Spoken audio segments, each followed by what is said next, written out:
ஆண்டவராகிய இயேசு கிறிஸ்துவின் இனிய நாமத்தில் நான் உங்களை வாழ்த்துகிறேன். இந்த அருமையான ஆராதனை நாளிலே உங்களோடு கூட இணைந்து ஓரிரு வேத வசனங்களை தியானிக்கலாம் என்று நினைத்து நான் கிறிஸ்துவுக்குள்ளே இந்த இடத்துல இந்த வீடியோ மூலமாக உங்களோடு நான் தொடர்பில் இருக்கிறேன். ரோமருக்கு எழுதின நிருபம் 10வது அதிகாரம் 11வது வசனம். அவரை விசுவாசிக்கிறவன் எவனோ அவன் வெட்கப்படுவதில்லை என்று வேதம் சொல்லுகிறது. அவரை விசுவாசிக்கிறவன் எவனோ அவன் வெட்கப்படுவதில்லை என்று வேதம் சொல்லுகிறது. இந்த பூமியிலே நாம் தோல்வி அடைந்தால்தான் நாம் வெட்கப்படுகிறோம். வெற்றி பெறும் பொழுது நாம் மகிழ்ச்சி அடைகிறோம். வேத வசனம் சொல்லுகிறது, இயேசு கிறிஸ்துவை விசுவாசிக்கிறவன் யாராக இருந்தாலும் சரி, அவன் வெட்கப்பட மாட்டான். அப்படியானால் வேத வசனத்தின் அடிப்படையில் நம்முடைய உண்மையான தேவை என்ன என்று பார்க்கும் பொழுது இயேசு கிறிஸ்துவின் மேலே உள்ள விசுவாசம்தான். நன்றாக கவனியுங்கள். ஆண்டவர் இருக்கிறார், அவர் மனிதனை படைத்திருக்கிறார். இந்த ஆண்டவருக்கும் மனிதனுக்கும் இடையிலே அவரிடத்தில் இருந்து நாம் எதையாகிலும் பெற்றுக்கொள்ள வேண்டுமானால் நாம் அவரை விசுவாசிக்க வேண்டும். அவ்வளவுதான். நாம் அவருக்கு எதையாவது ஒன்று கொடுக்கணுன்றெல்லாம் அர்த்தம் அல்ல. அவரை விசுவாசிக்கணும். அவரும் நம்மிடத்தில் எதை தேடுகிறார் அப்படின்னு பார்த்தா, நாம் அவரை விசுவாசிக்கிறோமா என்பதை தான் அவர் தேடுகிறார். அப்போது மனிதன் கடவுளை, நம்முடைய ஆண்டவராகிய இயேசு கிறிஸ்துவை விசுவாசிக்க கூடுமானால் அவனுக்கு எல்லாம் ஆகும் என்று வேதம் சொல்லுகிறது. விசுவாசிக்கிறவனுக்கு எல்லாம் கூடும். ஆகவே நாம் அவரை விசுவாசிக்கும் பொழுது நாம் வெட்கப்படாத அளவிலே தேவன் நம்முடைய வாழ்க்கையை அற்புதமாய் நடத்துகிறார். ஒரு சம்பவத்தை நான் சொல்ல விரும்புகிறேன். எனக்கு தெரிந்த ஒரு சகோதரன் பல வருடங்களுக்கு முன்பதாக அவர் ஒரு ரேடியோ, டிவி இதெல்லாம் ரிப்பேர் பண்ணுகிற ஒரு கடை வைத்திருந்தார். அவர் அதற்கு படித்திருந்தார். அவர் ஒரு சுமாரான முறையில் படிக்கக்கூடியவர். ஆகவே அவர் தன்னால் இயன்ற அந்த பழுது நீக்குகிற காரியங்களை செய்து அவர் அந்த வாழ்க்கையை நடத்தி கொண்டிருந்தார். ஆனால் அவருக்கு ஆண்டவர் மேலே அளவில்லாத விசுவாசம் உண்டு. ஒரு முறை ஒருவர் அந்த நாட்களில் மிக விசேஷமான வீடியோ ரெக்கார்டர், நம்ம வீடியோ பதிவு செய்கிற ஒரு கருவி, விசிஆர் என்று சொல்லுவாங்க, அதை கொடுத்து, தம்பி இதை நீ எப்படியாகிலும் ரிப்பேர் பண்ண வேண்டும் என்று சொன்னார். இவரும் அதை வாங்கி வைத்து கொண்டு அதை என்ன செய்யலாம், இதை நம்ம இதுவரைக்கும் ஒரு முறை கூட இதை நம்ம பிரித்து பார்த்ததில்லை, இதில் என்ன தவறு என்று நமக்கு தெரியவில்லை, அதை நம்ம சரியாய் செய்யவில்லை என்று சொன்னால் இதை கொடுத்த அந்த மனிதனுடைய நம்பிக்கை அற்ற ஒரு நிலையிலே நம்ம காணப்படுவோம். அவர் நம்ம ஏளனமாய் பார்ப்பார். இதை ரிப்பேர் பண்ண முடியவில்லை என்று ஒரு வெட்கமான ஒரு காரியமாக இருக்குமே என்று சொல்லி அந்த இரவிலே அவர் ஒரு காரியம் செய்தார். ஆண்டவரிடத்தில் நன்றாக ஜெபம் செய்தார். ஆண்டவரே, இந்த கருவியை பற்றி எனக்கு ஒன்றும் தெரியாது, ஆனாலும் நீர் எனக்கு உதவி செய்ய வேண்டும். நான் உம்மை நம்புகிறேன், உம்மை விசுவாசிக்கிறேன். ஆகவே தான் அந்த கருவியை நான் பழுது நிற்க முடியாது என்று சொல்லாமல் நான் வாங்கி வைத்திருக்கிறேன். நீர் எனக்கு உதவி செய்ய வேண்டும். நாளைக்கு நான் அதை திறப்பேன் என்று சொல்லி நன்றாக ஜபித்து விட்டு அவர் படுத்து விட்டார். நல்ல நித்திரை. திடீரென்று அவருக்கு ஒரு சொப்பனம் வருகிறது. அந்த சொப்பனத்தில் அவர் நாளைக்கு திறந்து பார்க்க போகிற விசிஆர் அந்த சொப்பனத்தில் திறக்கப்படுகிறது. ஒரு கை அதை திறக்கிறது. அது மாத்திரமல்ல, அந்த கையினுடைய ஒரு விரலானது அந்த விசிஆர் என்று சொல்லக்கூடிய அந்த ரெக்கார்டருடைய பிசிபி என்று சொல்லுவாங்க, பிரிண்டட் சர்க்கியூட் போர்டு அப்படின்னு ஒரு போர்டு இருக்கும். அதில் அங்கங்கே நிறைய வெல்டு பண்ணி சின்ன சின்னதாக வச்சுருப்பாங்க. இதெல்லாம் எலக்ட்ரானிக்ஸ் ஐட்டம், நமக்கு தெரிய வேண்டியதில்லை, அது நமக்கு தெரியாது. அவருக்கும் அது புரியவில்லை. ஆனால் எளிதாக அந்த விரல் அப்படியே அந்த சர்க்கியூட் போர்டில் அப்படியே போய் குறிப்பிட்ட ஒரு டயோடு மாதிரி ஒன்று இருந்துச்சு, ஒரு சின்ன ஒரு பொருள், அதை பிடுங்கி விட்டு அதை ஒத்த ஒரு புதிய ஒன்றை மாட்டியது. அவ்வளோதான், அதை பாக்ஸை மூடியாயிடுச்சு. அந்த சொப்பனம் முடிந்தது. இவர் தொடர்ந்து நல்ல நித்திரை. காலையில் எழுந்தார், தன்னுடைய கடமைகளை முடித்தார், வேகமாக கடைக்கு போனார். ஏன்னா இன்றைக்கு ஒரு பெரிய ஒரு காரியத்தை அவர் செய்ய வேண்டும். ஒரு கலக்கமும் இருக்கிறது.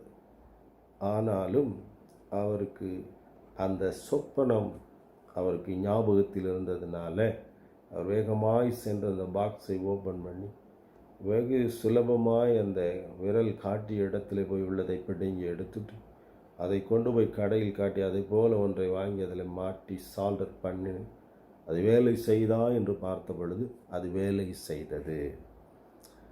அப்போது அவர் கடவுளை விசுவாசித்தார், இயேசுவை நம்பினார், விசுவாசித்தார். ஆகவே அவர் வெட்கப்படவில்லை. அப்போ அந்த டேப் ரெக்கார்டரை கொடுத்தவர் சந்தோஷமாக இதை பெற்றுக்கொண்டு அவருக்கு தேவையான அந்த கூலியை கொடுத்து மகிழ்ச்சியோடு திரும்பி போனார். அருமையானவர்களே, அவரை விசுவாசிக்கிறவன் எவனோ அவன் வெட்கப்படுவதில்லை என்று வேதம் சொல்லுகிறது, மனிதன் சொல்லவில்லை, இயேசுவே சொல்லுகிறார். இன்னொரு வசனத்தை நான் உங்களுக்கு சொல்ல விரும்புகிறேன். யாக்கோபு எழுதின நிருபத்தில் 2வது அதிகாரத்தில் 19வது வசனத்தை நீங்கள் வாசித்து பார்த்தால் அதில் தேவன் ஒருவர் உண்டென்று விசுவாசிக்கிறாய். இது கிறிஸ்தவர்கள், இன்னும் புறஜாதி மக்களும் கூட நம்ம இயேசு கிறிஸ்துவை பற்றி உங்களுக்கு தெரியுமா அப்படின்னு கேட்டால் அவங்க என்ன சொல்லுவாங்கன்னா, அவர் துடியான தெய்வம் என்று சொல்லுவாங்க, அல்லது அவர் ஒரு நல்ல தெய்வம் என்று சொல்லுவாங்க, அவர் ஒரு பாவமான ஒரு தெய்வம் அப்படின்னு கூட சிலுவையில் அவர் அடிக்கப்பட்டதை நினைத்து அவரை குறித்து பரிதாபப்பட்டும் பேசுவாங்க. பெரிய பெரிய தேசத்தின் தலைவர்களும் கூட, மத தலைவர்களும் கூட இயேசு கிறிஸ்துவினுடைய அந்த அன்பை அவங்க ஏற்றுக்கொள்வாங்க. அவர் உண்மையில் அன்பு நிறைந்தவர், எந்த வகையான கரடு முரடான காரியங்களுக்கு அவர் வரமாட்டார் அப்படின்னு சொல்லி ஒரு வழியாக அவங்க ஏற்றுக்கொள்வாங்க. அப்போது இயேசு தேவன் ஒருவர் உண்டென்று விசுவாசிக்கிறாய், அப்படி செய்கிறது நல்லது தான். வேதம் சொல்லுது அது நல்லது தான். ஆனால் இன்னொரு விஷயம் அதில் சொல்லப்பட்டிருக்கிறது, பிசாசுகளும் விசுவாசித்து நடுங்குகின்றன. அப்போ கடவுள் இருக்கிறார் என்று நினைக்கிறதெல்லாம் ஒரு பெரிய விஷயமா நம்ம நினைக்க முடியாது. பிசாசும் அப்படி நினைக்குது, நடுங்குது. இன்னும் சொல்லப்போனால் நாம் அவரை பார்த்து அவர் இருக்கிறார் என்றும் அறிந்தும் நம்ம நடுங்குகிறது இல்லை. ஆனால் பிசாசுகள் அவரை கண்டு அவர் உண்டென்று நம்புகிறது, அது விசுவாசிக்கிறது, அது நடுங்குகின்றது. அப்போது தேவன் இருக்கிறார் என்று நாம் நினைக்கிறதுல ஒன்றும் ஒரு பெரிய விஷயம் இல்லை பாருங்கள். இப்போ நாம் தினந்தோறும் ஒரு வேளையாவது நம்ம ஜபிப்போன்னு வச்சுக்கோங்களேன், நிச்சயமாக நாம் பிதாவே, இயேசுவே, பரிசுத்த ஆவியானவர் என்று இந்த 3 நிலைகளில் வெளிப்பட்ட திரியேக தேவனை நம்ம இப்படி கூப்பிடுவோம். அப்போ என்ன அர்த்தம்? தேவன் உண்டு, தேவன் ஒருவர் இருக்கிறார் என்பது நமக்கு புரியுது, விசுவாசிக்கிறோம். ஆனால் நம்முடைய விசுவாசத்தில் எங்கே பிரச்சனை இருக்கிறது அப்படின்னு சொன்னால், எபிரேயருக்கு எழுதின நிருபம் 11வது அதிகாரம் 6வது வசனத்தை வாசித்து பார்க்கும் பொழுது, விசுவாசம் இல்லாமல் தேவனுக்கு பிரியமாயிருப்பது கூடாத காரியம். இப்போ நான் யாக்கோபு எழுதின நிருபத்தில் ஒரு விசுவாசத்தை சொன்னேன். அது என்ன விசுவாசம்? தேவன் உண்டென்று நாம் விசுவாசிக்கிறோம். அதில் எந்த குழப்பமும் இல்லை. எல்லா நாட்டை சேர்ந்தவங்களுக்கும் உங்களுக்கும் எனக்கும் நாம் தேவன் ஒருவர் உண்டென்று நாம் நம்புகிறோம், விசுவாசிக்கிறோம். இதை ஒரு விசுவாசம் நினச்சிக்கிட்டு நமக்கு அற்புதங்கள் நடக்கலை நம்ம நினைக்கக்கூடாது. விஷயம், முக்கியமான விஷயம் எங்கே இருக்குது அப்படின்னா, எபிரேயர் 11:6 விசுவாசம் இல்லாமல் தேவனுக்கு பிரியமாக இருப்பது கூடாத காரியம் என்று சொல்லிவிட்டு பவுல் அப்போஸ்தலன் சொல்லுகிறார், ஏனென்றால் தேவனிடத்தில் சேருகிறவன் அவர் உண்டென்றும். ஃபர்ஸ்ட் பாயிண்ட், அவர் உண்டென்றும். யாக்கோபு எழுதினது தான் இவரும் சொல்கிறார், அவர் உண்டென்றும். இன்னொன்று சொல்கிறார், அதான் முக்கியம், அவர் தம்மை தேடுகிறவர்களுக்கு பலன் அளிக்கிறார் என்று விசுவாசிக்க வேண்டும். இந்த விசுவாசம் தான் நமக்கு ரொம்ப முக்கியம். அவர் இருக்கிறாருங்கிறது இல்லை, அவர் நீங்கள் இருக்காருன்னு நினைச்சாலும் அவர் இருக்கிறார், அவர் இல்லை என்று நினைச்சாலும் இருக்கிறார். தேவன் இல்லை என்று மதிகேடன் சொல்லி கொண்டிருக்கிறான். அதனால் அவன் சொல்கிறதுனால தேவன் இல்லை என்று ஆயிருமா? அப்படி அல்ல, அவர் இருக்கிறார். நீங்கள் நம்புகிறீங்க, நான் நம்புகிறேன், விசுவாசிக்கிறோம். உலகத்தில் உள்ள எல்லாரும் விசுவாசிக்கிறாங்க. இந்த கொரோனாவுக்கு, இந்த கொடிய காலங்களில் இன்னும் அதிகமாக தான் நம்ம தேவனை தேடி இருக்கிறோம். அதனால எந்த குழப்பமும் இல்லை. எங்கே பிரச்சனை இருக்கிறதுன்னு சொன்னால், அவர் உண்டென்றும் அவர் தம்மை தேடுகிறவர்களுக்கு பலனளிக்கிறார் என்றும் விசுவாசிக்க வேண்டும். நீங்கள் என்ன காரியத்துக்காக அவரை தேடுறீங்களோ அந்த காரியத்தில் அவர் உங்களுக்கு பலன் அளிக்கிறார் என்று நீங்கள் விசுவாசிக்க வேண்டும். அப்படி நீங்கள் விசுவாசிக்க கூடுமானால் நீங்கள் அதை பெற்றுக்கொள்கிறீங்க. அதில் எந்த விதமான பயமும் சந்தேகமும் கிடையாது. தேவன் அதை உங்களுக்கு செய்கிறார். ஆகவே அவரை விசுவாசிக்கிறவர்கள் வெட்கப்படுகிறதே கிடையாது. நான் ஏற்கனவே சொன்னேன், தேவனுக்கும் மனிதனுக்கும் இடையில் உள்ள ஒரு மிகப்பெரிய ஒரு பாலமே விசுவாசம்தான். நாம் எதையாகிலும் அவரிடத்திலிருந்து பெற வேண்டும் என்று நம்ம நினைச்சோம் என்று சொன்னால், அவர் நமக்கு செவி கொடுக்கிறார் என்பதை நாம் அவரை பற்றி கொண்டிருக்கிற தைரியம். நாம் என்ன கேட்குறோமோ அதற்கு அவர் செவி கொடுத்து நமக்கு அது பலன் அளிக்கிறார். இந்த விசுவாசத்துக்கு ஒரு நல்ல ஒரு உதாரணம் இயேசு கிறிஸ்து தான். அவருடைய 33 வருட வாழ்க்கையில் விசுவாசத்தின் மூலமாகத்தான் எல்லாத்தையும் செய்தார். தேவனுடைய வல்லமை அவர் மூலமாக வெளிப்பட்டதற்கு முக்கிய காரணம் அவர் விசுவாசத்தில் பெரியவராய் வல்லவராய் இருந்தது தான் காரணம். அதனால தான் என்னை விசுவாசிக்கிறவன் நான் செய்கிறதையும் செய்வான், அதை விட மேலானவைகளையும் செய்வான் என்று சொல்லியிருக்கிறார். அன்பானவர்களே, இயேசு கிறிஸ்துவிடத்தில் எப்படி இவ்வளவு விசுவாசம் வந்தது? வேறு சிம்பிளான ஒரு தியரி இருக்குது, ரொம்ப சிம்பிளான ஒரு மேட்டர். இயேசு கிறிஸ்துவுக்கும் அவருடைய பிதாவாகிய தேவனுக்கும் இடையில் ஒரு நல்ல ஒரு உறவு இருந்தது. இன்டிமேட் ரிலேஷன்ஷிப், நல்ல ஒரு உறவு. ஆகவே பிதா தனக்கு உண்டான எல்லாத்தையும் கொடுக்க முடியுது. குமாரனும் அவரோடு கூட ஐக்கியமாக இருந்து எல்லாத்தையும் கேட்டு தெரிந்து கொண்டு கண்டு அதை ஊழியத்தில் நிறைவேற்ற முடிந்தது. ஆகவே இயேசு கிறிஸ்துனுடைய வாழ்க்கையில் ஊழியத்தில் அற்புதங்களுக்கு பஞ்சமே கிடையாது. நீங்களும் நானும் இயேசு கிறிஸ்துவை போல ஒரு அற்புதம் நிறைந்த ஆசீர்வாதமான வல்லமையுள்ள வாழ்க்கை வாழ வேண்டும் என்று நினைத்தால் நாம் ஆண்டவரோடு ஒரு நெருங்கின தொடர்பில் எப்பொழுதும் இருக்க வேண்டும். இன்டிமசி, நெருங்கின தொடர்பு. நல்ல அகராதி எடுத்து வாசித்து பார்த்தீங்கன்னா, இன்டிமசி அப்படிங்கிற வார்த்தைக்கு கணவன் மனைவிக்கு இடையில் இருக்கிற உறவு போல கட்டியான, யாரும் இடையிலே வர முடியாத ஒரு அன்பு. இந்த அன்பு தான் நமக்கும் ஆண்டவருக்கும் இடையில் இருக்க வேண்டும். அதனால தான் பல இடங்களிலே வேத புஸ்தகத்தில் இயேசு கிறிஸ்துவை மணவாளனாகவும் திருச்சபையை மணவாட்டியாகவும் சித்தரித்து பல வசனங்கள் சொல்லப்பட்டிருக்கிறது. ஆட்டுக்குட்டியானுடைய கல்யாண விருந்து என்று சொல்லப்பட்டிருக்கிறது. அப்போது அந்த எதற்காக அந்த ஒப்புமைகள் பேசப்பட்டிருக்கிறது, அப்படி பேசப்பட்டிருக்கிறதுன்னு சொன்னால், அந்த இன்டிமசி இருக்க வேண்டும் என்பதற்காகத்தான். ஆகவே அருமையானவர்களே, நீங்கள் தைரியமாக ஒரு காரியத்தை மனதில் வைத்து கொள்ளுங்க. விசுவாசம், இந்த விசுவாசம் தேவனோடு நமக்குள்ள ஐக்கியத்தில் தான் உண்டாக போகுது, வேறு வழியே கிடையாது. இந்த இன்டிமெசி எப்போ உண்டாகும்? முதலாவது சங்கீதத்தை எடுத்து வாசித்து பார்த்தீங்கன்னா, இரவும் பகலும், இரவும் பகலும். இங்கே கர்த்தருடைய வேதத்தில் பிரியமாக இருக்கணும், பிரியமாக இருந்து இரவும் பகலும் அதில் தியானமாக இருக்கிற மனுஷன் பாக்கியவான். அவன் செய்கிறது தான் நடக்கும், அவன் செய்வதெல்லாம் வாய்க்கும். அவனுக்கு தான் வேதத்தில் உள்ள காரியங்களெல்லாம் மனதில் வந்து இருதயத்துக்குள்ளே போய் செட்டில் ஆகி அந்த வசனங்கள், வார்த்தைகள், நியாய பிரமாணங்கள், தேவனுடைய குணாதிசயங்கள், அவருடைய ஆவிக்குரிய கனிகள், அவருடைய வரங்கள் எல்லாம் உள்ளே செட்டில் ஆகி இந்த உலக வாழ்க்கையில் நம்மை வழி நடத்த ஆரம்பிக்கின்றது. அப்பொழுது நம்ம ஒரு வெற்றிகரமான வாழ்க்கை வாழ்வோம். 100% வந்து நாம் கேட்கிறவைகள் நமக்கு கிடைக்கும். அதில் ஒரு சூட்சுமம் இருக்கிறது.